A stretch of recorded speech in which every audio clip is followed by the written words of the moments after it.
Hello guys, and welcome back. And as you can see, I'm getting ready to install the turnouts leading into the train yard. Everything lined up really well as far as the diverging route here, lining up with the center of the cork road beds. The only issues I have was with number 2 here, and this radius was a little bit more tight than what I needed it to be. It was kind of coming in like that.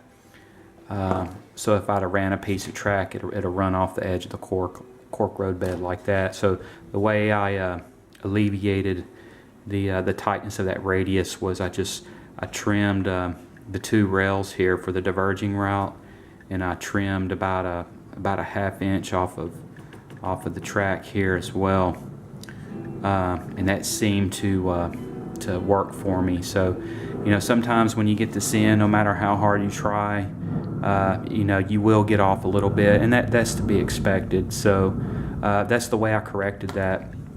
As you can see, I've added some of this joint compound here that I used for the backdrop, just laying it down on the road bed as well. And the reason I did that was because, well, as you can see right here, here at the switch rod, you know, I'm actually getting over into this little groove area right here. So I just went ahead and filled that in with the joint compound, and you know, all that'll get ballasted over, and I mean, it'll look just fine. That's probably actually more characteristic of a train yard anyway. You know, you don't have your it's just really all one road bed. It's not, you know, multiple or individual road beds.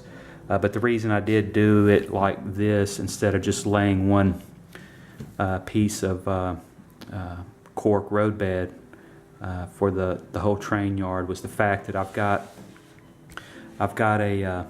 the main lines coming in here, and then this first turnout here, this is actually a passing siding. So and then the third road bed here, it's actually what's going to be considered a branch line that's going to go to phase 2 of the Alvaville Railroad. So, you know, I did want to kind of differentiate these tracks right here from the rest, but I think it's going to turn out just fine. So my next step will be I'm going to sand it just a little bit with a sanding block, and when I do get ready to lay the track, what I'm going to use here is I'm going to use this DAP Dynaflex.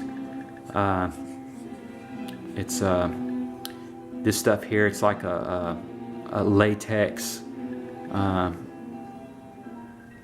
silicone-based adhesive, and it works really well. It holds the track down well. You don't really need to use too much. Let me get that in frame there so you can see it. By the way, I am going with the color gray here. What I do is I'll just lay a bead down, and then I'll lay the track on top of that. Actually, before I do that, I'll just kind of flatten it out with my putty knife over here, and I'll probably end up shooting a video on this. But I also have these number 9 wire nails here that I bought from Home Depot, and as you can see, they're only a ½ inch long. So I mean, if you look at side profile here, you can see I've got an inch here just of foam, and then a ½ inch of plywood, and then I've got, you know, probably an 1/8 of an inch here for the road bed. So I've already tested these out, and even though it just penetrates through the cork road bed and the foam, it still holds it down really tight, you know. And to be honest with you, the glue will do the rest. So I probably really don't need to put these in, but I'm going to go ahead and do it just to kind of hold the track in place as I attach it to the road bed with the DAP Dynaflex. So I guess the only other thing I wanted to mention was, before I actually glue anything down, well, let me back up here a second. So when I do get ready to glue, you know, I'm going to glue from like here you know, probably to where the hinge points are on the point rails. As you can see, I'm here. I really don't want to get any glue in here because obviously I don't want to glue this in, you know, I don't want to glue this in place. I want this to be free to move back and forth. So you might want to be mindful of that, you know, as you're gluing these turnouts down. The other thing is before you actually glue anything down, what I'll do is I'll come in here with my Sharpie and just kind of match where the switch rod is, or excuse me, just kind of mark where the switch rod's going to be, the center of it. And then we'll come back and we'll take a you know, 1/4 inch drill bit and drill us a hole here and a hole here, and then just kind of rock it back and forth so that I can get a groove in there for the actuating rod of the under the table switch.